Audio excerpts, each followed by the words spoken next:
But what's the difference between a foreclosure timeline and a pre-foreclosure timeline? When you miss that first payment, how long do you have before things start happening? Well, Bryan Garrity says that he has received so many questions about this, and we're going to really focus in on this today. Our real estate expert, Bryan Garrity, joins us here on San Diego Living. You say normally, you might expect this kind of question to be, few and far between. Most people kind of seem to get it. But then just this last month, you've dealt with 5 or 6 situations where people were totally confused by the timeline. Shockingly enough, I've actually had people where the banks have already taken back the property and they're still there and they want to do a workout program. So I thought it's best that people understand the foreclosure timeline. California is a notice-based state.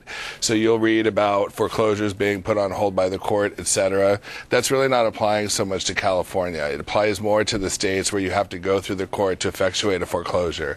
So since California is a notice-based state, everything is done via mail, certified mail, posting it on your door. So you don't have to have a process server walk up and hand you official notice that says your home is being foreclosed upon. No, and I think that's... So ignoring the stuff that's coming in the mailbox, bad idea. Very bad idea. Okay, so let's just say you missed payment number 1. Payment number 1, technically, now you're in pre-foreclosure.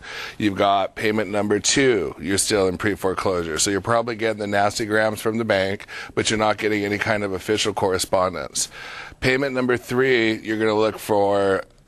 you're still in pre-foreclosure, nothing's been filed officially, you're going to be looking for a notice to accelerate. That's when 4-alarm fire, 6-alarm fire. You really should at payment number 1 or before payment number 1 be coming to somebody like myself or somebody who specializes in this area to help get a plan going. Because the banks, we all know that they don't move any...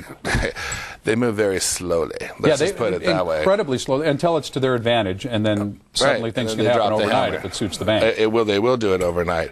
And we have lots of short sale horror stories, but before we go into that, I want to stick on the timeline so that the people understand. Here's where I think the misinformation comes. You've got Sally and Joe sitting there. They know they're in trouble. Okay, we're going to miss our first payment. We're still working. Our income's been cut in half. Ooh, the bank's going to save me or the government's going to save me. There's a program that's going to save me. I called the bank and they told me that program's going to save me. We missed payment number 1. We send our paperwork to the bank. You get information back from the bank employees that every time you call is probably different than the last time. But you get this false sense of security that because my paperwork's in, that payment number 1 I missed, payment number 2 I missed, payment number 3 I missed, isn't counting against me per se because the bank's going to work with me. You know how we feel about that. Okay. That's for another segment. And the timeline continues to move. It doesn't stop. Even though you've gone to the bank and said, I want to work something out, and they've given you an indication that they're willing to do something, that doesn't mean that your foreclosure timeline is stopped. It doesn't stop. It doesn't stop. And when they act like they're willing to do something, just assume they're lying. I'm not, I hate to sound so negative, but I deal with it all the time. And we're going to go over some specific examples. But I've got, now when you miss that third payment, now you're in the battle zone because the bank will file a notice of default.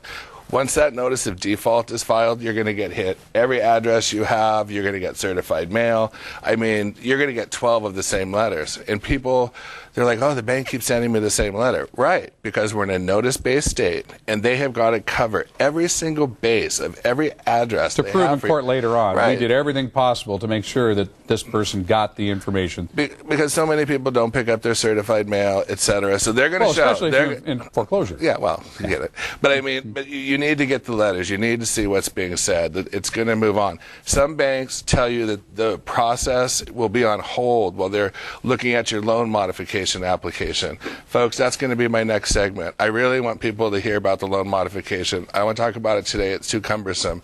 But people need to understand, very few people are helped in that program. Very few. So you're getting a false sense of security if you got a loan modification application going on. You're sitting on that couch, not making those payments. I mean, it's bad. And then you get to pay month number 5, month number 6. You've not paid. Here's the biggie. Now you get a notice of trustee sale. So that means in 21 days from that notice, the bank's going to sell your property. And when they sell your property, it goes to the courthouse steps, and either an individual can come and buy it, which a lot of times lower end properties, maybe sometimes the bigger ones if it truly is a good deal. Some of these investors will pick it up, but I'd say 8 times out of 10 it goes back to the beneficiary. The bank. Our friends at the bank. Right. So once it goes back to the beneficiary, you're done. So first 90 days, you're in a pre-foreclosure status, feels kind of comfortable. Yeah, they're calling. Yeah, they're sending letters. Nothing seems scary.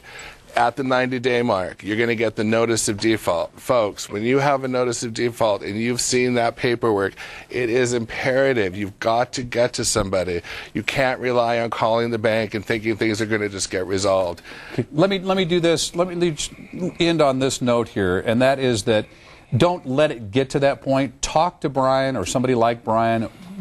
Absolutely. If you think you're going to miss a payment, that's the time to start talking to Bryan. And what he'll do, if you think you want to sell your house, for the first 3 callers here, you'll do free staging for them, which means getting everything ready to roll and getting that thing on the market and get it sold for the first 3 callers. That and a high-definition photography. It's all a package to make that house very appealing and get it moved. All right, for the first 3 callers, he'll do that for you absolutely for free. So jump on that right now and talk to Bryan, again, before this stuff gets out of hand. And next time around, we'll talk about? We're going to talk about loan modifications and who actually does and does not get help. Just how few people really get help, yeah. Bryan Garrity, always a pleasure. Hey, Mark. Good to see Monday. you. You're going to be mad next time, I can I tell. am. You're going to be I am. so fired up next time. Ready. All right, for more information, you go to san diego6.com, you click on San Diego Living.